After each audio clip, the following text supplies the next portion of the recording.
नमस्कार, मैं हूं नम्रता पाराशर। आप देख रहे हैं बीवीएम न्यूज। चलिए रुक करते हैं खबरों की। और खबरों में सबसे पहले बात करेंगे फरीदाबाद की। आगरा कैनाल में अज्ञात व्यक्ति का शव मिलने से इलाके में सनसनी फैल गई। इस बात की सूचना स्थानीय पुलिस को दी गई। सूचना पाकर स्थानीय पुलिस मौके पर पहुंची और शव को नहर से बाहर निकलवा कर कब्जे में ले लिया है और पोस्टमार्टम के लिए बीके सिविल अस्पताल में भिजवा दिया गया। वहीं खेड़ी थाने के एसएचओ योगेंद्र ने बताया कि अगले 72 घंटे तक शव को शिनाख्त के लिए रखा जाएगा और आसपास के चौकी थानों में भी इसकी सूचना दी जाएगी। वहीं सोशल मीडिया के माध्यम से भी मृतक के परिजनों के बारे में पता लगवाया जाएगा।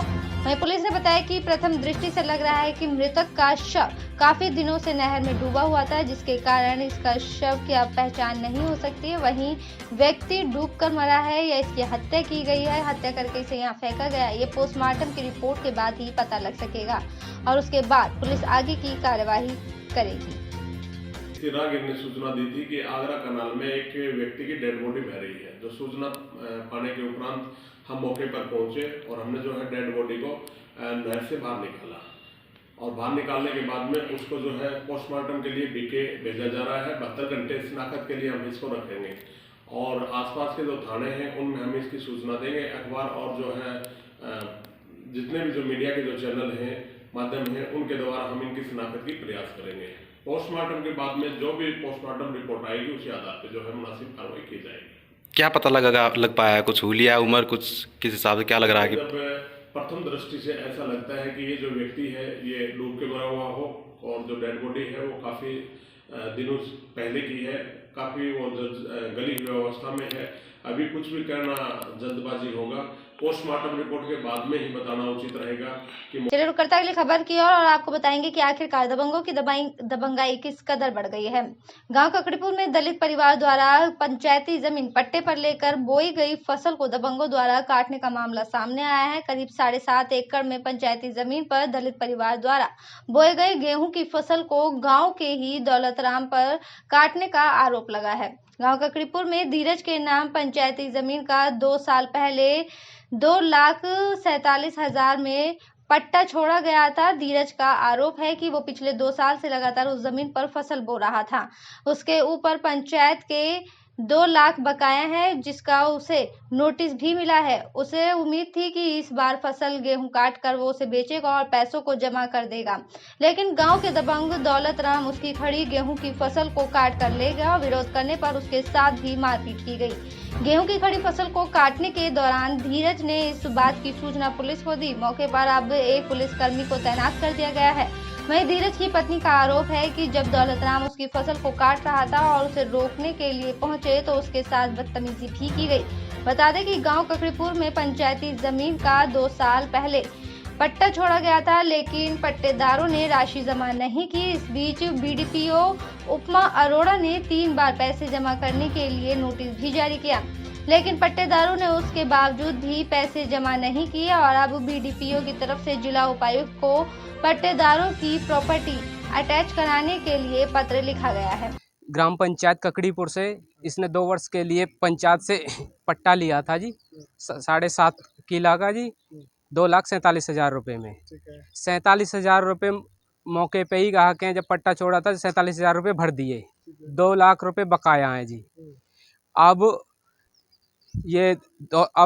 खेत की फसल पक्की खड़ी थी जी, हम उसे काटते, हमारे काटने से पहले दौलतराम और उसका भाई गुरदत्त जबरन अपनी दबंगगिरी के कारण और हम वहाँ पे हमारे 2 कंपाउंड चला के अपना ट्रैक्टर और एक दो और अन्य ट्रैक्टर लगा के। मामला ये है जी कि मेरी फसल को दौलतराम सरपंच और उसका भाई गुरदत्त मेरी फसल काट लाए हैं जी। सुबह मेरी गैल मारपीट करी है और मेरी बहू से भी गाली गलौज करी है। ये जो पट्टा लिया था सरकारी जमीन का, कितनी जो है जमीन थी और किसने लिया था, कौन जोत बो रहा था आपका? वैसे ये 7.5 किला है जी और जोत बो मैं ही रहो जी। ठीक है, मगर फसल अब क्या आने ले लिए जी मेरी। बढ़ता अगली खबर की और घर में सो रही महिला को अकेले देख उसके साथ दुष्कर्म करने का मामला सामने आया है। महिला के विरोध करने पर व किसी को बताने पर आरोपी ने उसे जान से मारने की धमकी देकर मौके से फरार हो गया। महिला थाना पुलिस ने पीड़िता की शिकायत पर नामजद आरोपी के खिलाफ मामला दर्ज कर जांच शुरू कर दी है। फिलहाल आरोपी पुलिस की गिरफ्त से फरार है। पलवल पुलिस जांच अधिकारी एएसआई मुन्नी देवी ने बताया कि 25 वर्षीय पीड़िता महिला ने शिकायत दर्ज कराई है कि गत 29 मार्च को पति घर से बाहर गया हुआ था और रात के समय जब वो सोई हुई थी तो रात के करीब 12 बजे गांव सोलड़ी निवासी मनोज घर के अंदर जबरन घुस आया। पीड़िता को अकेले देखकर उसके साथ जबरन दुष्कर्म किया और पीड़िता ने शोर मचाया, लेकिन रात का समय होने के कारण कोई नहीं आया। आरोपी ने उसे किसी को बताने पर जान से मारने की धमकी भी दी और मौके से फरार हो गया। पुलिस ने पीड़िता की शिकायत के आधार पर आरोपी के खिलाफ मामला दर्ज कर कार्यवाही शुरू कर दी है। फिलहाल आरोपी फरार है, जिसकी गिरफ्तारी के लिए दबिश जारी है। आरोपी को जल्द ही गिरफ्तार कर लिया जाएगा। डोल इलाके की एक महिला ने एक रेप की दरखास्त दी थी। रात के समय ना गाँव का ही कोई लड़का घर में घुस के और उसको सुत्ती कोई वही दबा दिया और उसके साथ रेप किया और जान से मारने की धमकी क्या मुकदमा दर्ज कर दिया और आरोपी की तलाश जारी है जी। जल्दी आरोपी को गिरफ्तार मेडिकल करा दिया। हाँ जी, मेडिकल। अब क्या कार्रवाई चल रही है? आरोपी की गिरफ्तारी की तैयारी चल रही है जी। गिरफ्तार करने की कोशिश। कोई धमकी भी दी थी या हाँ जी, धमकी। क्या कहा था कि अगर किसी को चलिए खबरों में बात करेंगे अब गेहूं की खरीद की। पलवल जिले में स्थित विभिन्न अनाज मंडियों में 6,317 मीट्रिक टन गेहूं की खरीद की गई और मार्केट कमेटी के सचिव नरवीर सिंह ने बताया कि किसानों को ई पोर्टल के माध्यम से मैसेज किया जा रहा है। उन्होंने बताया कि मंडी में किसानों के लिए हेल्प डेस्क भी बनाई गई है ताकि किसानों को फसल खरीद के दौरान कोई परेशानी न हो। पलवल जिले में गेहूं की न्यूनतम समर्थन मूल्य पर सरकारी खरीद 1 अप्रैल से शुरू हो चुकी है और गेहूं की खरीद सुचारू ढंग से जारी रखने के लिए जिला प्रशासन पूरी तरह से सक्रिय है। जिले की मंडी में 6,317 मीट्रिक टन विभिन्न सरकारी एजेंसियों द्वारा खरीदा गया। उन्होंने बताया कि हरियाणा वेयर हाउस कॉरपोरेशन द्वारा 4,486 मीट्रिक टन, FCI द्वारा 950 मीट्रिक टन, हेफेड द्वारा 810 मीट्रिक टन और खाद्य एवं आपूर्ति विभाग द्वारा 71 मीट्रिक टन गेहूं की खरीद की गई है। मार्केट कमेटी के सचिव नरवीर सिंह ने बताया कि सरकार के निर्देशानुसार मेरी फसल मेरा ब्यौरा पोर्टल पर पंजीकरण किसानों को ही SMS भेजा जा रहा है। मंडियों में किसानों की सुविधा व खरीद व्यवस्था को सुचारू ढंग से चलाने के लिए कमेटी का गठन किया गया। उन्होंने जिले के किसानों से आह्वान किया है कि किसान मेरी फसल मेरा ब्यौरा पर अपने पंजीकरण जरूर कराएं।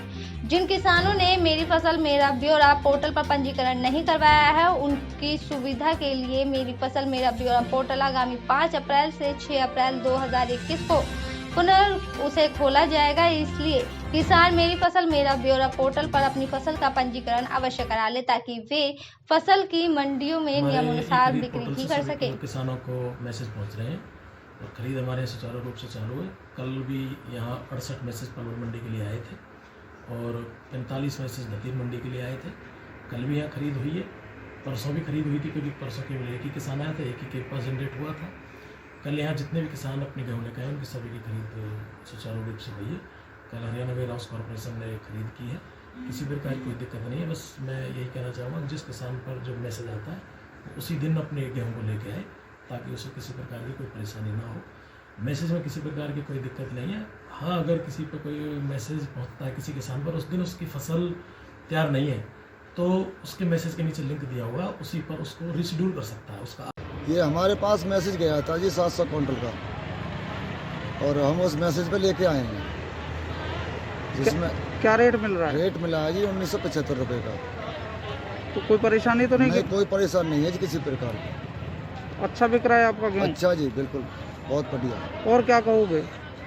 और ये हम तो यहाँ कहे सरकार के और बढ़िया ऐसे काम चलते रहे। गवर्नमेंट का अच्छी सुविधा कर रखी है किसान के, नहीं है बहुत बढ़िया।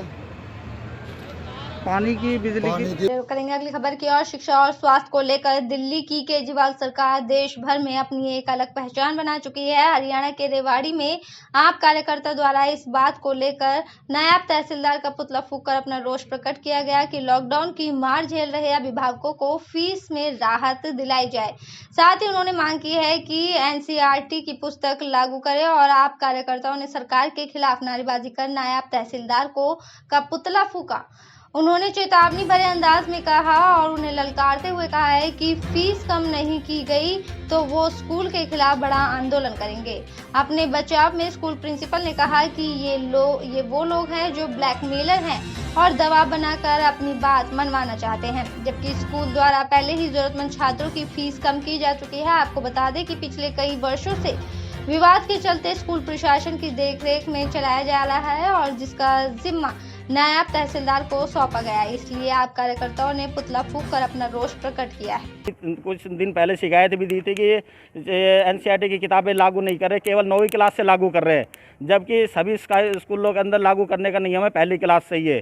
तो ना तो छठी से कर रहे हैं ये, और हर साल किताबें बदल भी देते हैं प्राइवेट स्कूलों की। जो एक परिवार में 2-3 बच्चे थे, उनकी 10,000 की किताबें आएंगी, 12,000 की आएंगी और उसको अगले साल बदल देंगे और वो रद्दी के भाव में बेचनी पड़ती है, क्योंकि ये कहीं ना कहीं कमीशन खोरी का खेल है। जब हम नायब तहसीलदार को लिखित में शिकायत दे चुके हैं, उसके बाद भी कोई कार्रवाई नहीं हो रही है। मांग यह है कि ये बच्चे जो हैं किताबें बदल देते हैं हर साल। इनका हर साल क्या है, कभी बिल्डिंग फंड, कभी चार्ट फंड, कभी कुछ, हर कुछ बदल देते हैं हर चीज़ में। इनसे कहिए कुछ ना फीस भी कम करिए, हर चीज़ कम करिए थोड़ा बहुत, जब होगा। गरीब आदमी का बच्चा कैसे पढ़ पाएगा, आप बताइए। जी, हमारे यहाँ पूरे रेवाड़ी शहर में जितने पब्लिक स्कूल हैं उनमें सबसे कम फीस है। जितनी फ़ीस वो लोग एडमिशन पे लेते हैं उससे कम तो पूरे साल में लेते हैं हम। हमारे रिजल्ट्स उनसे अच्छे हैं और फिर हम उन बच्चों की हेल्प भी करते हैं। अगर ज़रूरतमंद कोई बच्चा है तो आप ये देखेंगे कितने लोगों की हमने फ़ीस माफ़ कर रखी होगी। आप अंदाज़ा लगाओ, इनको देखें ऐसे 4-5 बंडल बने हुए हैं, कितनी हेल्प करते हैं। ये जो कंप्लेनेंट है, जो संजय शर्मा, ये ब्लैकमेलर है, ये सभी स्कूलों में ब्लैकमेल करता है, लोगों से पैसे। मेरे साथ खबरों में फिलहाल इतना ही। आप बने रहिए BVM न्यूज़ के साथ। फिलहाल मुझे दीजिए इजाज़त। नमस्कार।